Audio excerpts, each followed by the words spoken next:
everybody to round 8. My name is Karin. I'll be chairing. My preferred pronouns are either she or they. I'd like to also ask the panel to introduce themselves. Hi, I'm Arielle. I prefer the pronoun she. I'm Davis. I'm fine with he or they. And I'm Alex, and I have no preference. Okay, opening movements. Can you give us your preferred pronouns in the order in which you're speaking? Noam will be speaking first, prefer he. No preference.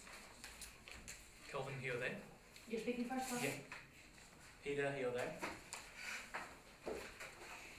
What's your preference? Jinting speaking first. She. Miranda speaking second, no preference. Take this one. Doug speaking first, he. Sarah speaking second, she.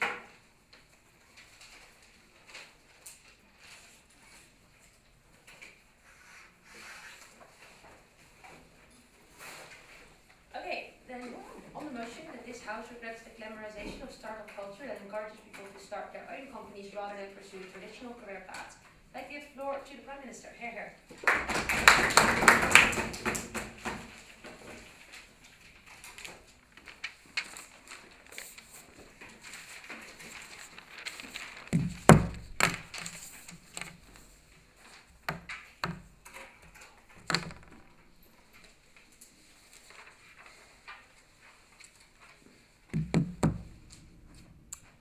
So somewhere in the late 90s, tech stopped to be a sector that belonged to geeks like Steve Wozniak or Bill Gates and became glamorized, became the new pro athletes, became covered by these stories on magazines and television, which made it look like the startup life is the best life to live. This particular type of glamorization drove both many individuals to pursue a career which ultimately led to their own financial and sometimes emotional ruin, and drove droves of investors to invest in a sector which ultimately just created bubbles and created significant damage on the economy. Those are also going to be my 2 points. Firstly, the way in which glamorization hurt individuals in a very significant way, and secondly, why this glamorization of startup culture created economical bubbles. So, firstly, on hurting individuals, we say that foremostly the probability of succeeding in these sort of startups is particularly low. Because first of all, is that a clarification? No. Then no thanks. Because first of all, with what information is the individual becoming a founder of a startup entering into this culture? Whereas when Google enters an investment, does a market survey, understands what are the capabilities and what are the markets need, and the individual goes in with none of that institutional power able to inform him behind it. So these are entirely uninformed decisions. Secondly, we say there are a lot of competing startups, and often only one of them gets first past the post of achieving certain technology, and the rest become obsolete. Once Google buys one and Facebook buys one, the third one doesn't have anyone to buy them. We say also that finding these ideas is particularly complex, and you just have to try a lot of times. If you're the everyman, then your odds of finding this idea by pure chance is relatively very, very low. But people aren't necessarily like that. Also, failure with startups is not always just I create a startup, nobody at all is interested in it, and then I fold up my garage and go back home. Startups work in phases. First, you raise seed money. A lot of people fail during that stage of actually getting a venture capital or an angel investor to invest in them during that phase. After you've raised seed money, please notice that you already have a venture capital company which has a proven track record of success, which you're very impressed by, even though it has a significantly larger proven track record of failure, because that's just how the numbers game works in this context. Then you still have many stages in which the VC says, we've already provided you with this what's called Series A money, the money you get after the proof of concept, but we won't provide you with any more money until you get to, say, for example, a scalable product.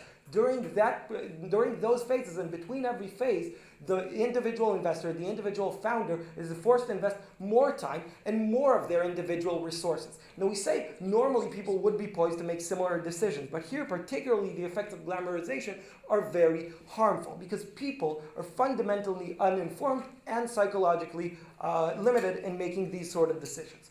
Firstly, they're fundamentally uninformed because of the coverage that we get, because nobody wants to cover 1,000 boring startups which all failed in the same way. It's just not an exciting story. They want to cover the Cinderella stories, the amazing stories of people like Elon Musk, for example, of people who made it despite adversity. Please notice that every single one of these stories contains several pivotal moments of everything was against me. I should have resigned at that point. I lost my house already, but I stuck through it. We say that those stories are particularly dangerous because they are the narratives that the individual entrepreneur is likely to emphasize with, because he feels that it has value. That's why he entered it in the first place. And so he identifies with the successful entrepreneurs and not with the underrepresented stories of failure, even if they even are represented. Now I'll take you at the end of the point. What does that mean? That people who oftentimes neither have the skill nor the time, even the skill to invest, because nobody really covers what it takes to succeed, and people who are just going into an area in which the odds of success are a lot more similar to pro athletics than it is to running a normal business, face incredible damages when they fail. Damages that can come to excruciating debt, which often leads to bankruptcy of the founders, because they're not a limited liability company where the liability for the company is limited by how much they invested. They rather started their own business and funded it themselves from their personal bank accounts to the point of bankruptcy because of these biases. Secondly, they've invested a lot of time wasted. A lot of people have done 4 or 5 failing startups, or even just one startup that they invested a lot of time in, lost their most valuable decade in life for gaining employable skills and also for pursuing happiness in general, right? Meeting meaningful partners, establishing meaningful relationships. These are lives almost destroyed.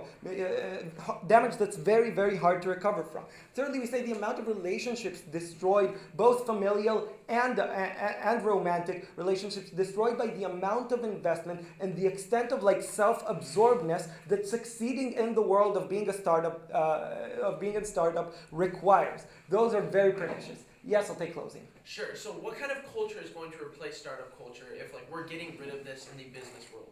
So our alternative is covering startup the way it was covered before the late 90s, and like every other business, we think that in a similar way that we made computers happen, we'll continue to achieve these technological advancements, and my partner will explain, has a point about that specifically. Secondly, on economic bubbles, because we say this glamorization affects not only individual entrepreneurs, but also institutional investors, VCs, and angel investors. Why? Because it creates a very strong competition among investors. We saw that when magazine Medium created a fake AI firm named Rocket AI and actually got 5 important proven track record VCs to compete for its services. Why is it particularly so?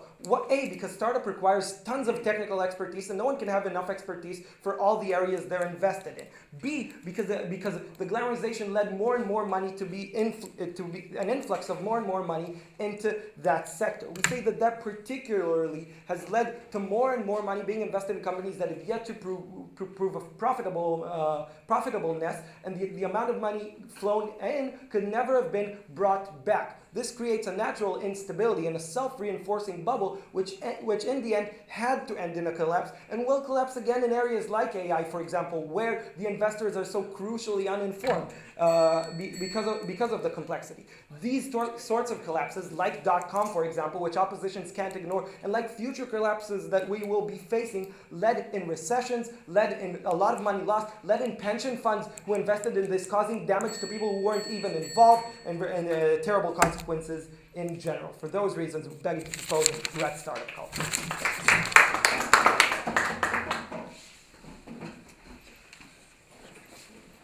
I'd like to thank the Prime Minister for that speech and then call upon the leader of opposition. Here.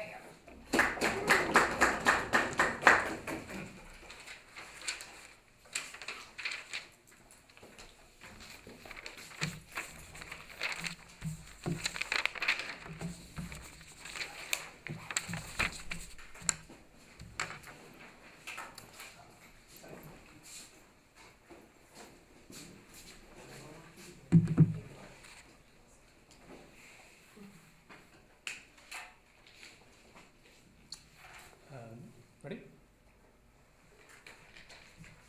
Panel, what the government bench has failed to realize is that the narrative of startup culture does not exist in a vacuum. In fact, it exists as a counter-narrative to the prevailing narrative that the only way of achieving success in life is following a traditional career path. We think that this is a valuable option for people to have, for people who don't like living the safe life, for people who are more willing to take risk, the innovators, the thought leaders. These people should have the ability to live something other than a life shackled by corporations, and we are so proud to stand behind them. So, 3 points today. Firstly, on the harms of traditional career paths, the principled benefits of startup culture and the practical benefits to both the people within startups and people within the existing corporate culture. Before I do, a few points of rebuttal. What they wanted to tell us is startups don't succeed. That's tough. And because of that, these people are really badly harmed. Now, we say that firstly, consider that the benefits of a startup succeeding are asymmetrical to the harms in that the potential benefits are unlimited. There is no ceiling. Look at Facebook's trajectory from being run in a garage to having billions and billions of dollars of revenue. But secondly, in response to this, we say that even if that's the case, people aren't making these decisions on uninformed bases. We think that if it's so big a decision, people are likely to invest time to research the risks associated with it. I think that the risks associated with startups are in fact commonly known. The fact that we're talking about it now suggests that people realize it's not an easy path. They realize that it's a risk, but it's a risk that they are willing to take. But secondly, they said that the profits associated with these startups are asymmetrically distributed. To some extent, that's true in that the big corporations continue to grow.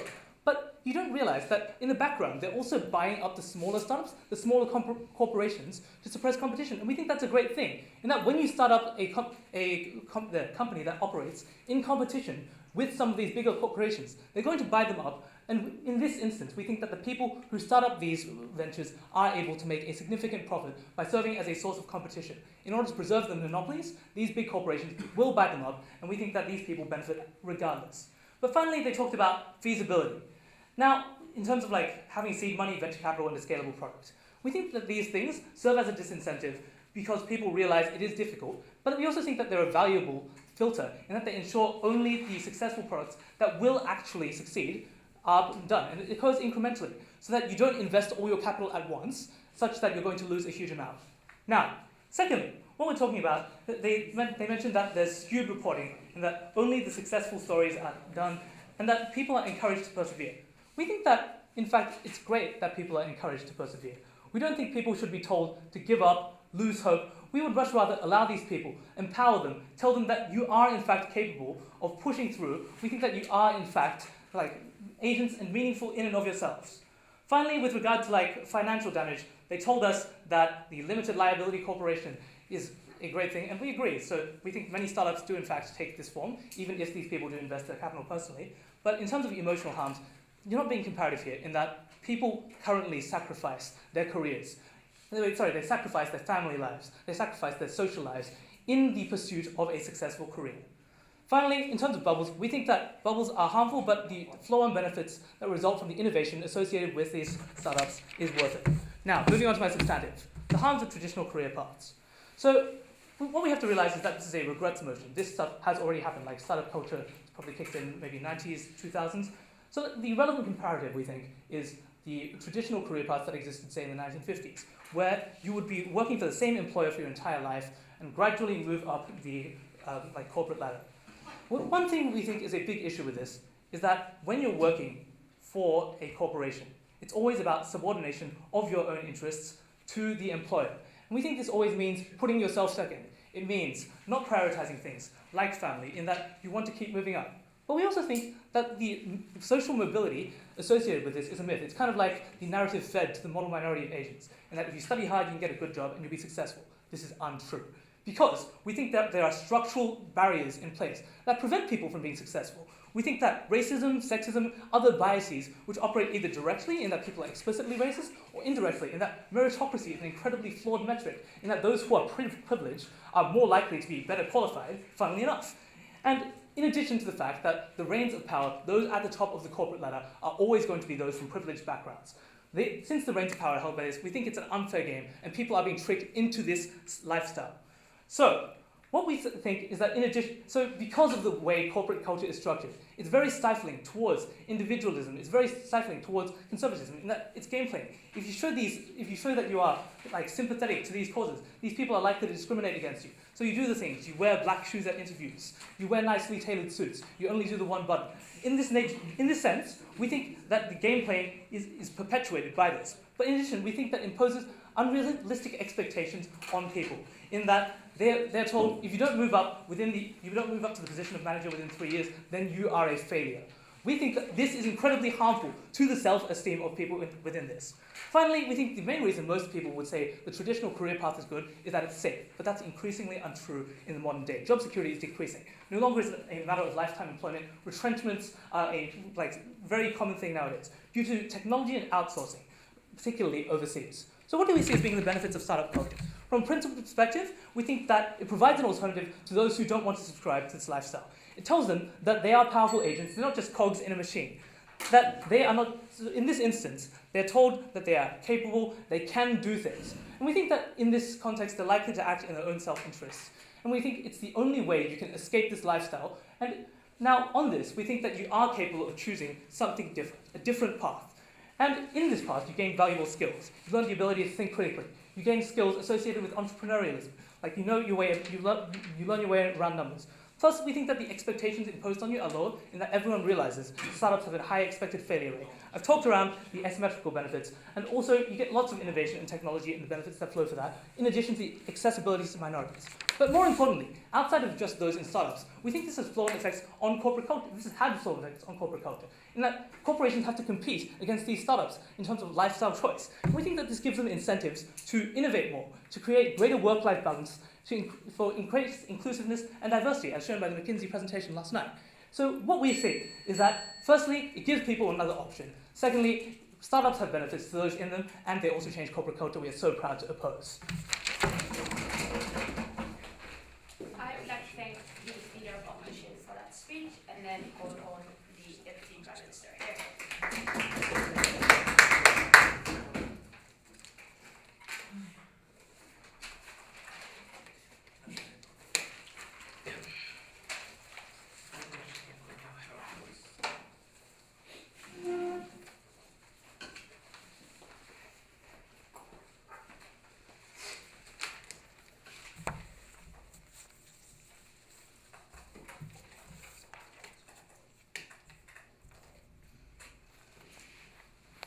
Sorry.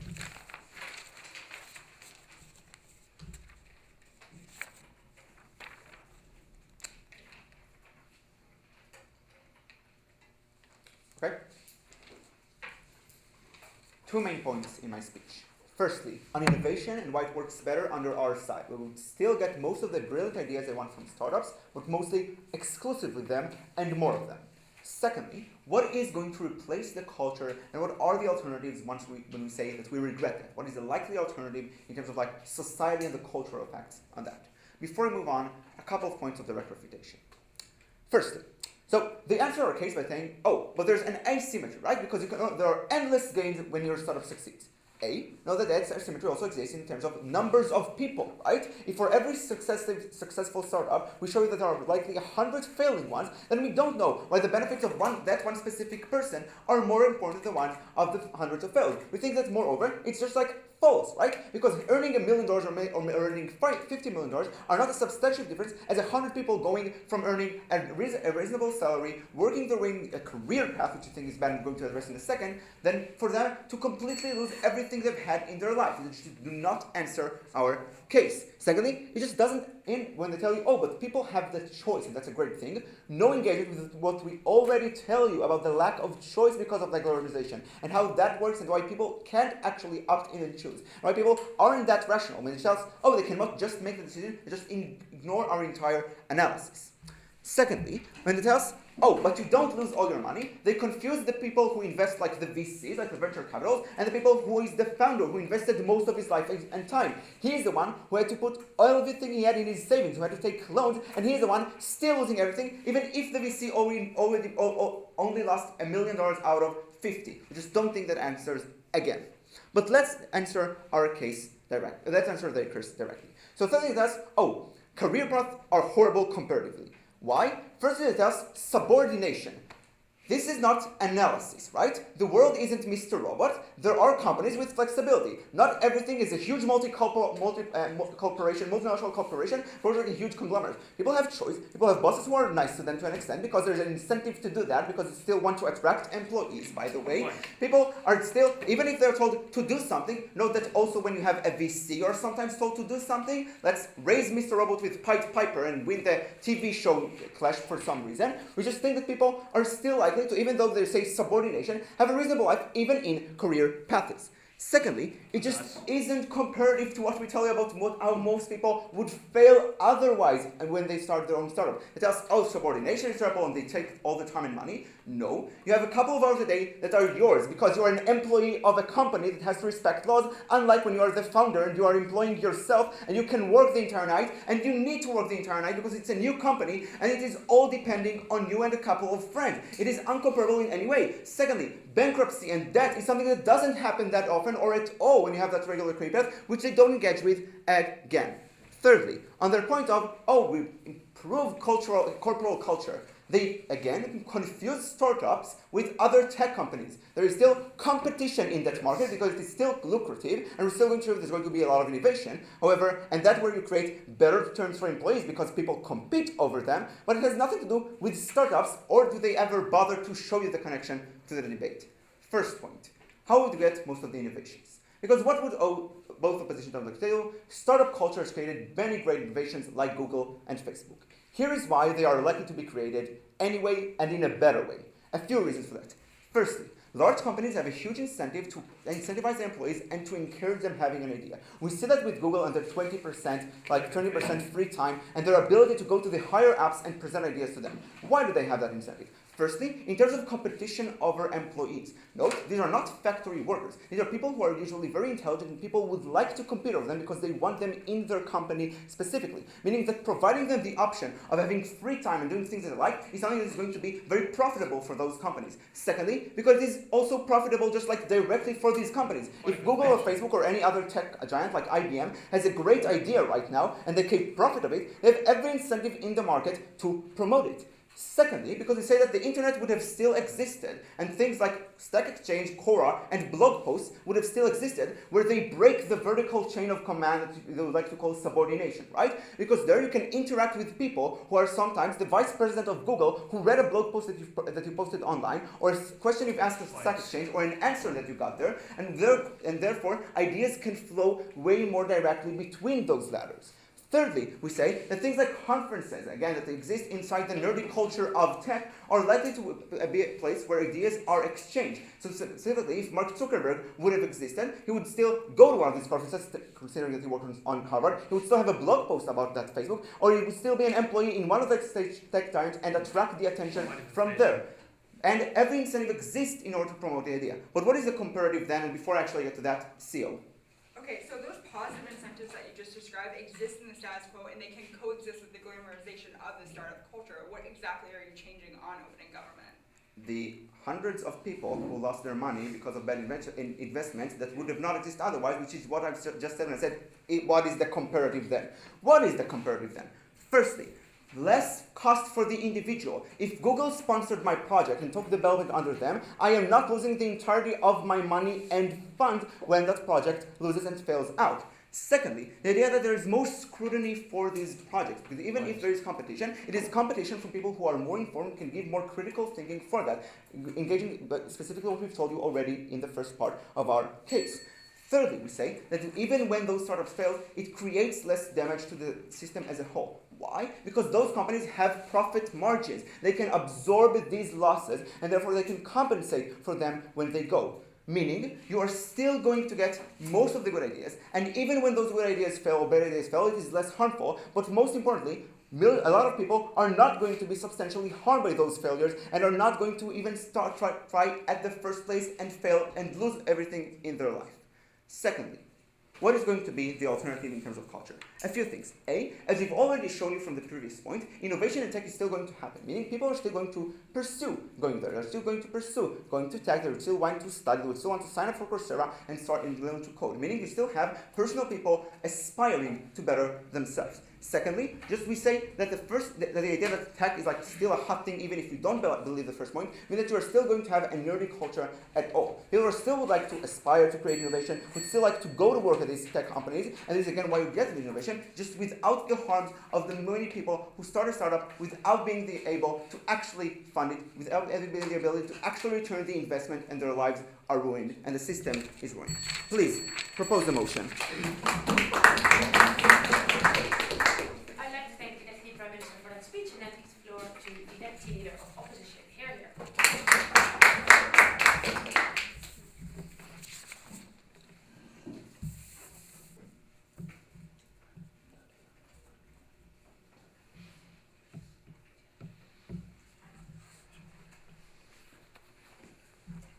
Panel, you don't want to risk your job on an idea that might not work when you're in the corporate structure, where your career depends on creating innovation. The reason why you don't get as much innovation in their world is because you don't get those benefits of the investment that you put in. The risk to reward ratio is not there, and you're risking your career. It's better to play it safe in their world because you know that you'll get the bonuses, you'll get your career promotion in a risk-averse environment, as opposed to an entrepreneurial, the profits go into your pocket directly, or the shareholders that are likely to invest in places now get more innovation, companies build more things and create the innovation that we all love.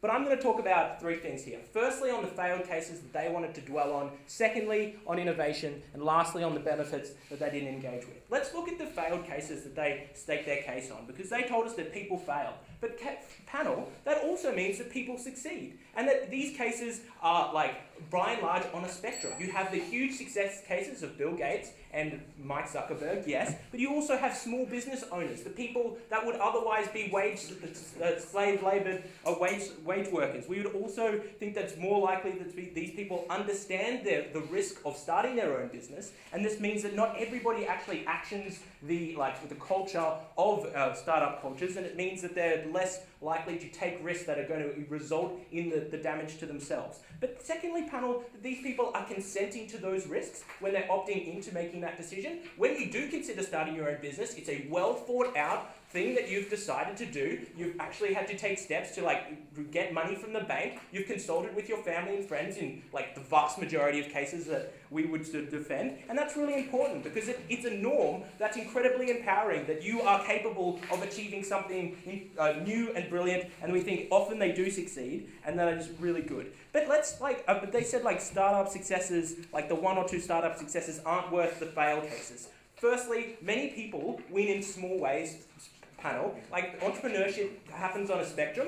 The likelihood that you are now likely to invest your savings in, say, a retirement fund that gets you more money to have in stocks or shares, or in your house or in a small business, means that you're going to get more wealth in your retirement because you've used your savings in a way that was entrepreneurial, and that creates small risk to reward ratios that mean that you're more financially empowered. That's the idea of a superannuation fund, panel, as opposed to relying on the state, that your pension comes from the state, and as opposed to you self-relying on your investment. But fourthly, let's look at their characterization of the massive investment that we've seen in bubbles. They only wanted to look at the crashes of those bubbles, but panel, consider the huge amount of investment that has been created from a startup culture and the idea that you will get rich. We think that means we've funded things like the technologies that we rely on, like the internet and the development of all the software on the internet, like Facebook or Microsoft or Samsung, all of those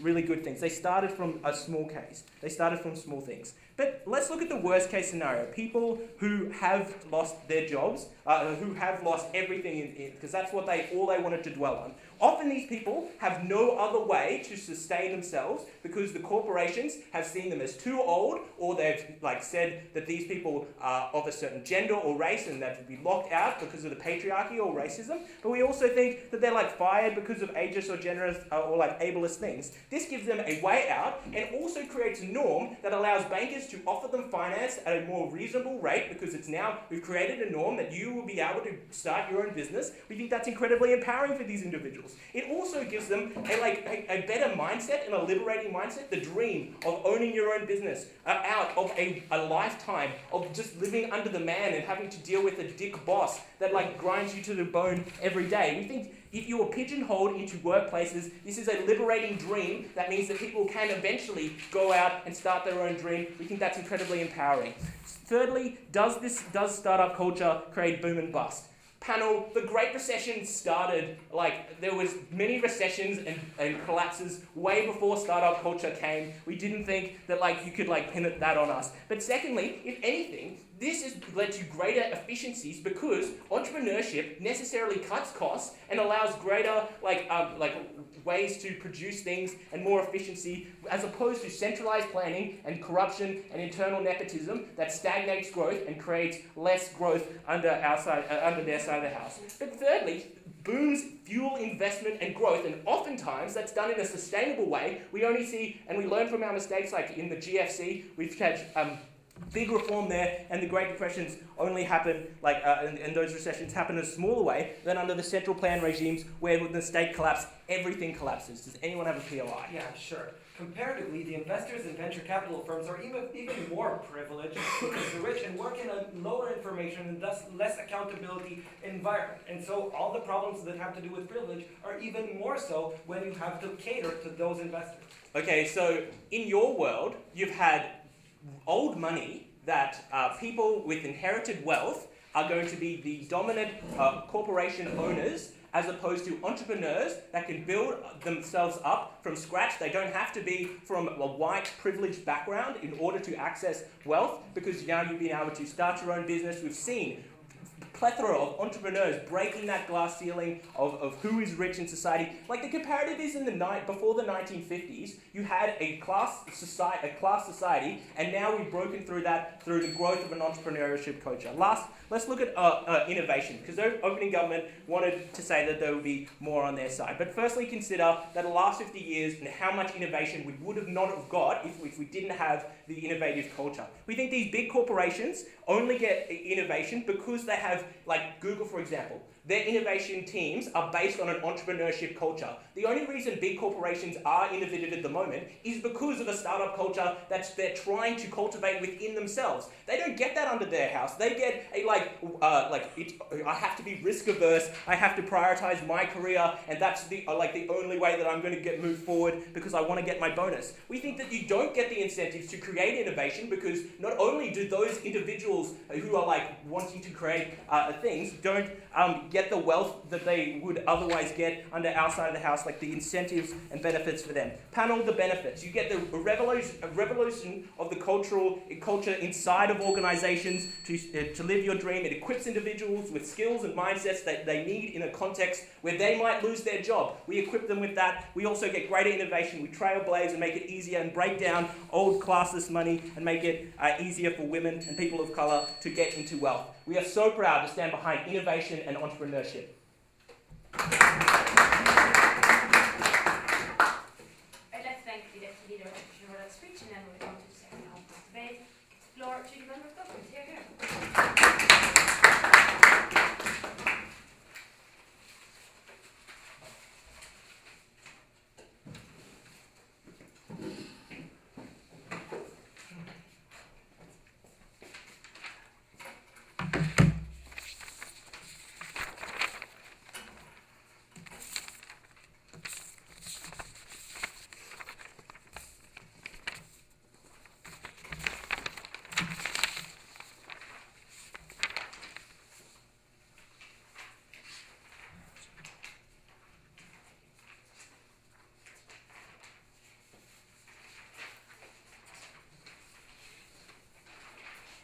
Dear panel, in this debate, we are not specifically talking about the people who has already privilege and have this kind of capability to starting up their own companies. What will be influenced most by this kind of glamorization of the startup culture is the people who are not that privileged, who do not have the capital to start up their company, and who do not have this kind of basic knowledge even about how to run a startup on their own. So we're specifically talking about why this is to further harm to the individuals who are already less privileged exist in the society, both in the developing country and developed country, which is our first extension. And secondly, we are going to talk about that, why this kind of glamorization of startup culture will harm the nation's innovation as a whole. Firstly, directly engage what provided by the opposition side. the opposition side only mentioned about that people like government want to portray this kind of success. For example, like the success of the CEO of the Facebook to encourage people to start up like their company to chase for the freedom of themselves. We don't think that this is true. Because what kind of glamorization we are talking about today is that the government want to portray that how easy people can run the company and how easy people who can only have this kind of idea and even do not have this kind of enough resources, they can run the company on their own. Who will be mostly affected by this kind of scenario is the people who are less privileged, do not go to have the higher education degree because they are more easily to have this kind of confirmation bias because they do not have the rational choices on their own. So what will be people who only get the success of the Facebook, but we see that the runner of the Facebook has dropped from the school of Ivy League, which means that people who are successfully running this kind of startup have already received the higher education and who are already privileged enough. But people do not get this kind of scenario because they have this kind of bias. They'll simply just go directly to choose, more blindly to choose to drop their school and go to this kind of company. Why we say that this is so harmful? Because I'll talk about later in my extension. And secondly, when the opposition side mentioned about that, because there are lots of issues like hierarchical system or like pension issues, and there are some like individualism existing in the current company, so that people will be harmful. We don't think that this is true, because we say that by comparison to this kind of startup, once the startup because the starting up is require a lot of labor work. So we say that naturally this kind of abuse will have the more possibility to happen in the case that provided by the opposition side. But even if we say that this compared to the traditional company, why we say our side is better? Because for this kind of already mature company, they have this kind of outside check and balance system, for example, like the media, and also this kind of report to report this kind of thing. So actually, it's less likely it happened in our case that they have this kind of abuse use of labor force in lower house. Sure, but if there's one of these large companies that you're talking about, and if they fail on a project like you're talking about, you see layoffs, you see everything that your opening government talked about on people losing their entire livelihoods. Doesn't that also exist on your side of the house? Yeah, I'm going to talk about why in your house, they have more harm to the individuals. And thirdly, when they're talking about, they actually encourage competition among all sorts of companies. We say that actually this kind of scenario won't happen because once the reflection of the market exists will actually be delayed for the people making this kind of decision. People who make the decision to choose the direction of the company will not know exactly what happened in the market, especially compared to the people who run their startup, do not have the professional knowledge, do not have this kind of statistics provided by the institutions. Actually, they are more fall into the company industry which has already been mature and will lead to the less likelihood for them to success. And furthermore, I talked about in my extension will actually harm the innovation especially for the developing countries. Now talking about the extension of our part, why is even in the worst case scenario in the developed countries, the people who are less privileged are actually being harmed. So we see that even if in the developed country, there are still people who are less educated and they are less likely to fall into this kind of narrative provided by the government talking about the glamorization of the startups. Why we say that is so hard? Because people will tend to think this is very easy and they have a large potentiality to success. So why we say this is the bad thing? Once we say that this kind of startup will actually have more possibility to fall down because they do not have the professional evaluation about what actually happened in the marketing, and most importantly, they don't have the mature resources and infrastructure facilities for them to exist in the mature industries. So actually, there has more possibility, which we're talking about exclusively in the closing governments, why they actually have more possibility for this kind of startup to fall down. What will be very harmful for this kind of people because they will drop their educations and they actually have this kind of opportunity cost. Once they made this kind of decision, actually they waste their time to further get back to the traditional career again. Actually, this kind of choices cannot have this kind of alternative because they'll be less competitive compared to the other employers. So actually, without this kind of especially without this kind of experience of this previous works connection, they are less likely to, even if they fall this kind of company, they have less opportunity to be successful in the later career purchasement. And compared with the traditional company, what can provide it for them is that even if we want to say that maybe have some individualism exist, but this is the trade-off that we can make, because they provided the steady job for these employers, and also provided the basic guarantee of the salaries and the steady steady of the career for the individuals. So compared to the paradigm, we actually believe that the individuals are better off. And furthermore, most importantly, we're talking about actually why they harm the innovation of the nation as a whole. Especially for the developing country like China, the states want to encourage the innovation to against which the MNCs, which is the foreign companies. For them, actually the traditional career path is for them to go to the domestic companies that which the government want to encourage them to have the innovation, to have this kind of innovative products to compete against the foreign products. So when we say that for the people who go into this kind of traditional path, they actually encourage these kind of traditional companies to have this kind of innovation and to have this kind of gradual reform in the system, so that actually they can provide it better, more competitive products to compete with the foreign companies. So we say that with this kind of people losing in this kind of traditional career and traditional path and this kind of companies, actually people are losing the chance to fight against this kind of foreign companies. For the reasons of the individual and the nation as a whole, we're very proud to propose. Speech and then we'll go to member next.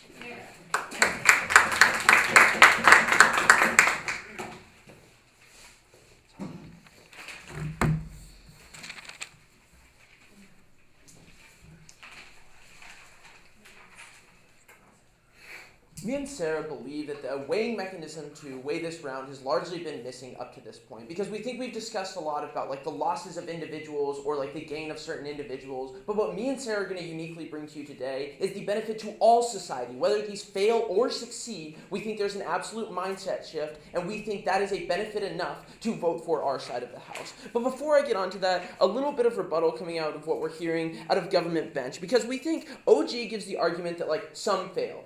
We agree, some fail, right? And then OO responds, and they do it pretty well. They're some succeed, which is also, pretty good and also true. And then closing government comes up and brings the idea that on an international scale, it just presents this false promise.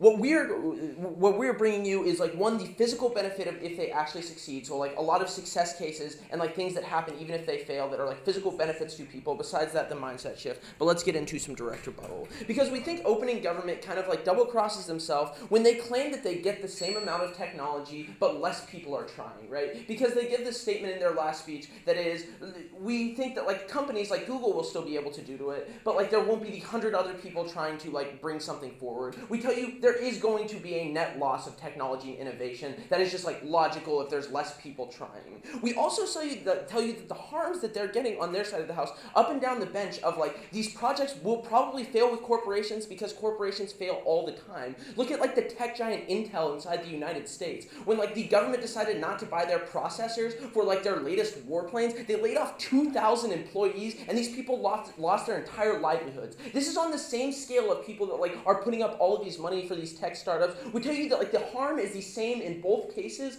but at least on our side of the house, we get this innovation, one, but besides that, we also get this mindset shift.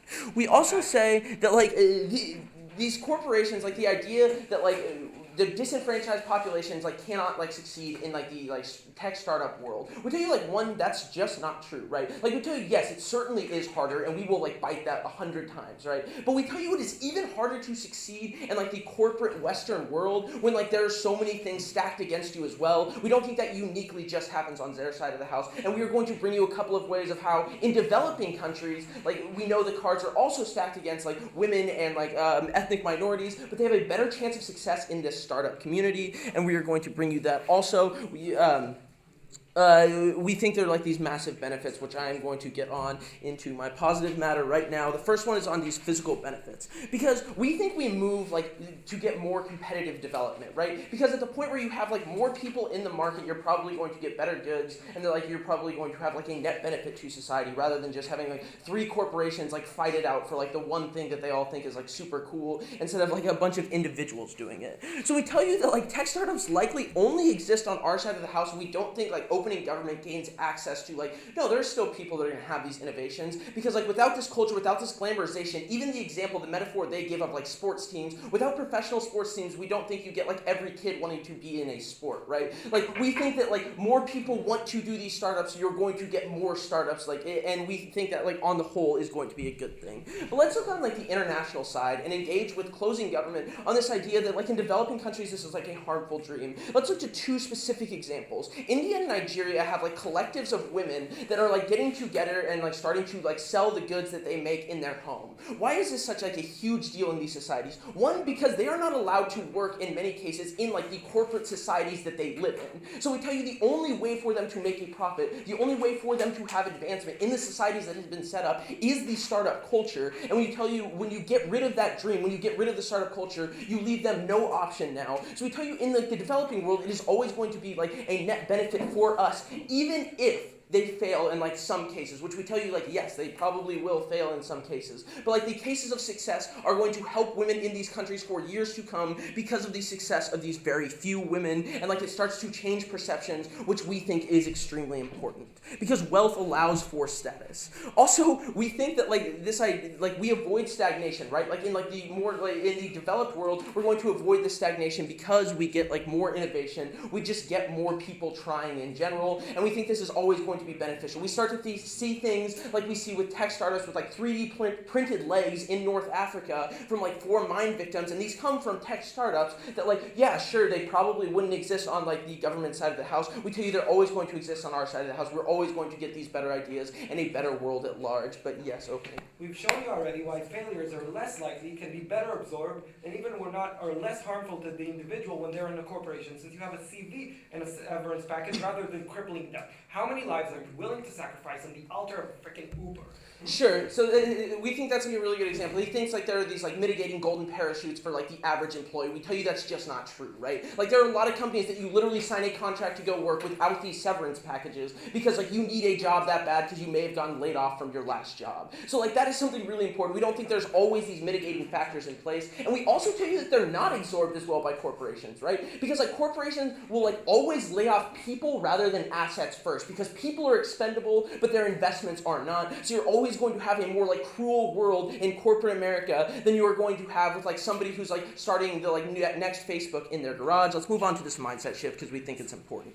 Because we think like there are incentives that go along with this startup culture, and there are like things like one, people are like always looking for more pay, but besides that, and we think more importantly, it like entertains the idea of creativity and like this idea of freedom. It's the hope for a better future that we think is really important here, and we think we gain that whether they succeed or fail, which is what we're uniquely bringing you. We also think that like that allows people to actualize, right? Like that allows like children to not think that like, wow, I have to be stuck in like that corporate job and I know I'm never going to succeed as a young African American male. It gives them the ability to say, I can become more than that. I can become more than my parents were living in that world. And we think that is really important because even if they do not make it, we tell you that there are some that do, and they will continue to inspire people to try in the future, which is extremely important. That is why we need this culture. We need these stories to be told loud and clear, because without this culture, we think like these only stories you are going to hear about from like these ethnic minorities are like them getting shot in the back by police, and we think this is like a harmful narrative to tell young children.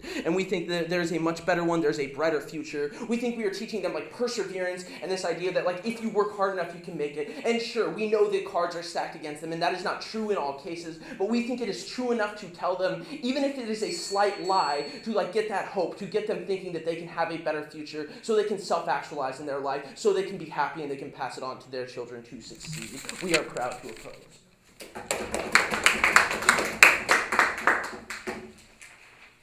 I would like to thank the member of opposition for that speech, and then moving to the government officers chair.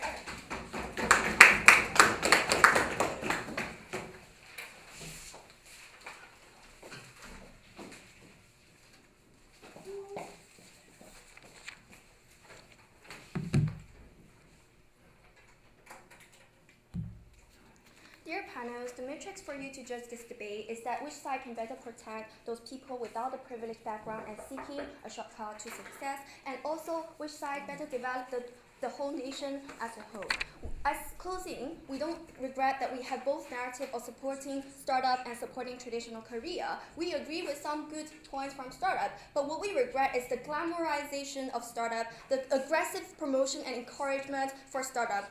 There's no reasoning from the both bench that to explain why we need to aggressively encourage students and young people or everybody to start startups. Because the idea of perseverance and innovation doesn't mutually exclusively exist in the narrative of startup. In like investment banks, companies value their employees a lot potentials. That's why McKinsey is aggressively recruiting creative debaters who are more likely to rebellious and critical, right? We believe that companies nowadays have the incentive to better develop their employees and dig out their potentials, and because they can profit a lot from talented employees. And also, startup culture is different from the notion of encouraging innovation, because startup culture is far more than innovation, right? Startup overvalue people's ability and intertwine people's ability to the success of the company so much, and also encourage people to be entrepreneurs. Aside from having something new, you need to cut yourself away from the establishment and take a lot of risks. So the comparative between the real startup and the glamorized startup, as mentioned by my member, is that the real startup is like the risk is extremely high and you need timings, you need venture capitals, but more importantly, you need better business models and social connections, right?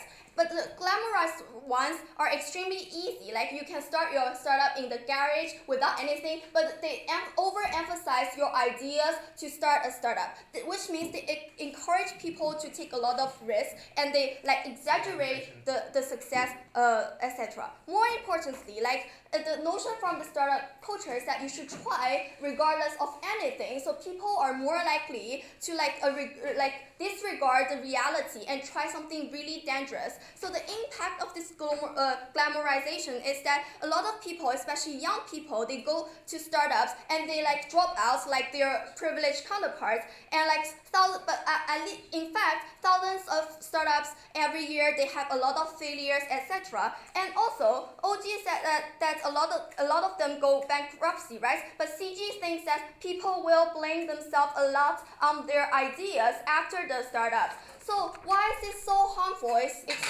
especially for the people from underprivileged background? Because they suffer more than their privileged counterpart. When they have to start their own startup, they have the opportunity cost here. They have to sacrifice the time where they can go to internship, and they have to sacrifice the time for social connections. So for those underprivileged people, startup and traditional job for them is more a zero-sum game. Unlike those privileged people, they can still have their family to back them up after they fail. So it's comparatively more easier for those people who are encouraged by the glamorized idea of startups and to harm themselves. We think it's still better for those people to start a startup after they have tried the traditional jobs, because it will be more mature for them to start a startup, and it will be less riskier for them. To answer CEO's POI directly, companies will not lay off those employees easily because they will make a proper evaluation, and people are not coerced to opt in those innovation programs in the first place, and at least they can have some compensation from the companies, right? And closing.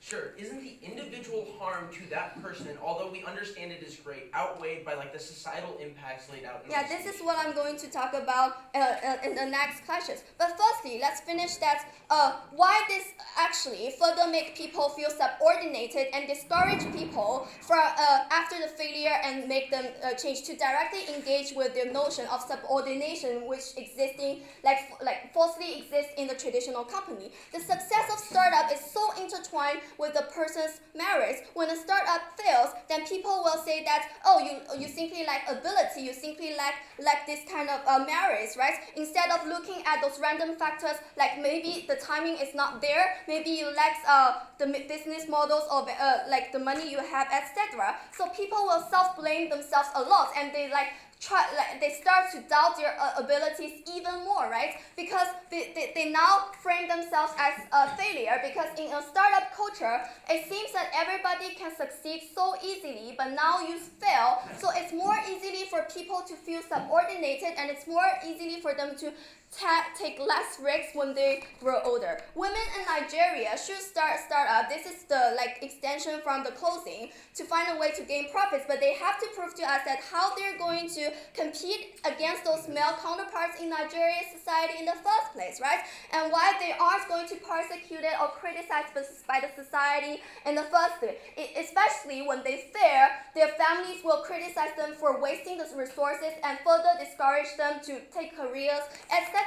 So, more importantly, why this is extremely harmful for the developing countries as a whole, which is the most important extension from our house, and also CO never engage. A lot of developing countries nowadays are copying the trend in the developed countries. Medias are glamorizing startup as well. They thought that this helps for them to succeed a lot. However, in these countries, we think it's better for society to have elites to empower their state-owned enterprises first. Why is that so? Startups are less likely to succeed in those developing countries in the first place because of the immature financial system, etc. So it will be less likely for startups to succeed in those developing countries, right?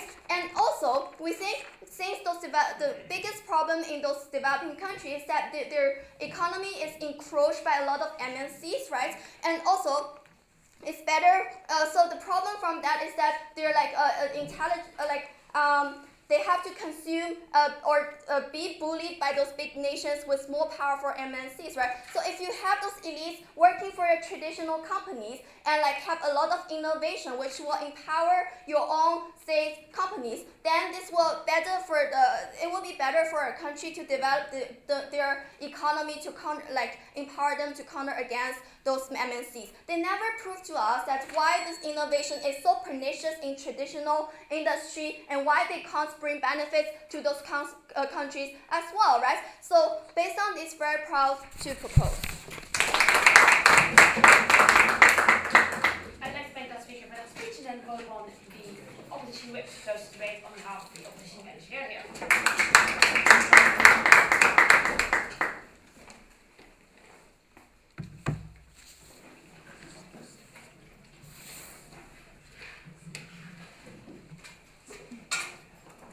Honorable panel, a lot of the harms presented up and down the government bench also are problematic because they exist in the traditional career paths that would then replace the glamorized startup culture that we are protecting on our side of the house, right? In my two speeches, I'm going to reevaluate that, but I'm also going to now analyze two clash points. One is, what does glamorization of startups actually look like? And the second being, what is the mindset of these startups and how they incentivize future generations? Before I do so, I just want to clear up a few things coming out from this closing government whip, right? Because, like I said, a lot of the harms presented exist on both sides. They kind of hang their hat on the idea of personal loss of these startups and how you can lose all your money as either a privileged member of society or an underprivileged member of society. What we get on our side of the house as well is that personal loss is still high in the traditional career paths. They say that layoffs aren't as likely as losing and being in an unsuccessful startup, but we say layoffs and losing your job or shifting career paths happen all the time.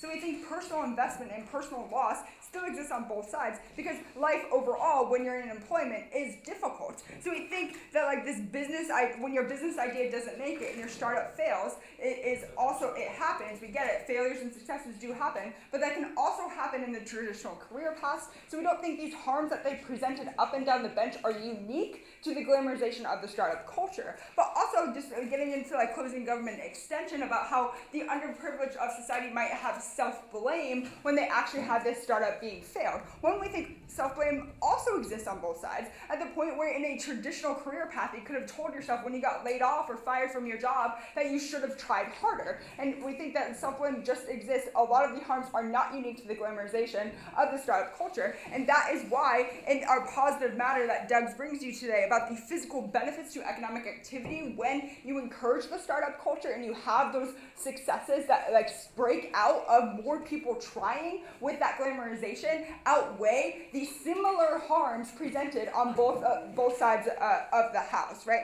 So I'm going to get into like what, also like a side note too, with the up and down of the government bench of like the incentives for corporate businesses all of a sudden go up to treat their employees better, right? One, we think that these incentives to treat employees are high in the status quo at the point where these like corporate businesses are profit driven, and this loss of innovation is also because they're profit driven, right? Because what we're claiming on the opposition bench is there's a net loss of innovation coming out of Doug's speech because these shareholders of these profit driven companies are inherently more risk adverse versus that individual startup person who believes in him or herself. So we think that they cannot get rid of the harm of like net loss of innovation when you don't glamorize the startup culture and you don't just and you stop telling the Cinderella stories that you can make it and persevere. No, thank you. Getting into the what does glamorization look like, right? Because the government tells you a sad story up and down the bench that the failures outweigh the successes. There's heartbreak, there's loss of personal development,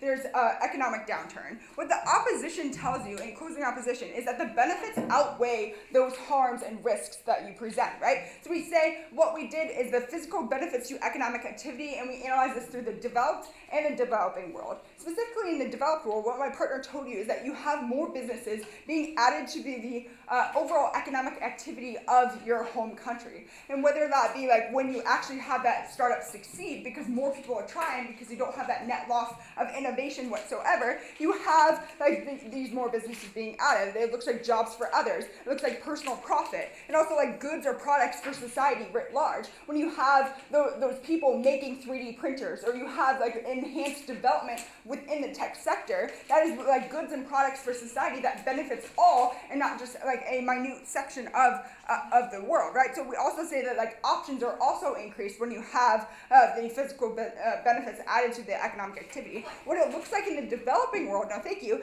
is that what we said is when you encourage women and to some extent men to start their own business outside of the corporate traditional career paths. What does this look like specifically in the developing world is that they're escaping the trap of a cheaper pay of minimum of the lowest floor of minimum wage that exists in the developing world, and when they're exploited for labor from corporate businesses in the developed industry, right? So we see that when you encourage and have this glamorization of startup culture, what you do is you fuel local economies in these developing countries at the point where these women and men are now encouraged to actually go out and start their own businesses and not just rely on the cheap labor that they're continually being exploited for. Before I go on, I'll take opening. Almost all superstar founders, like every single name mentioned in the debate, are male and white. This means they're highly ineffective role models for the underprivileged, and that ops are lying about diversity.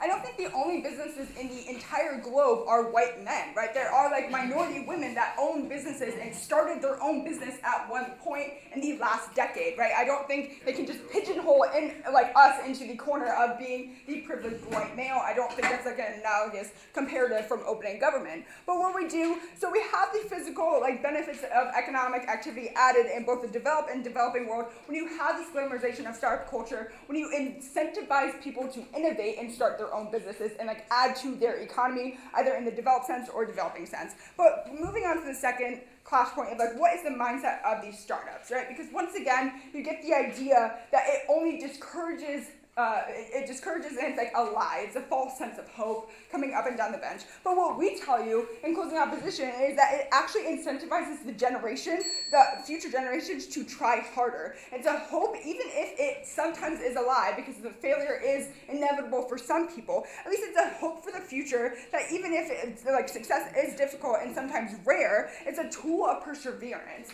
It's like an actual personality makeup of your society. If you're startup driven, if you're innovative, if you're creatively driven, then you're more likely to value the idea of perseverance and trying harder. So even if you do fail, and even if that underprivileged person that the government bench wants to protect so much does fail, you're better suited with this toolbox of perseverance values and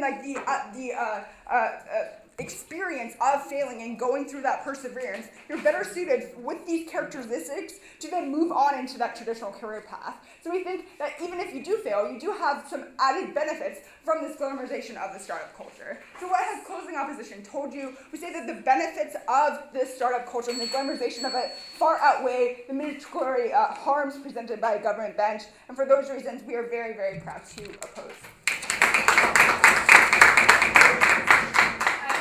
Speaker for that speech and all of you for this debate. Please take all of your stuff with you, go outside, and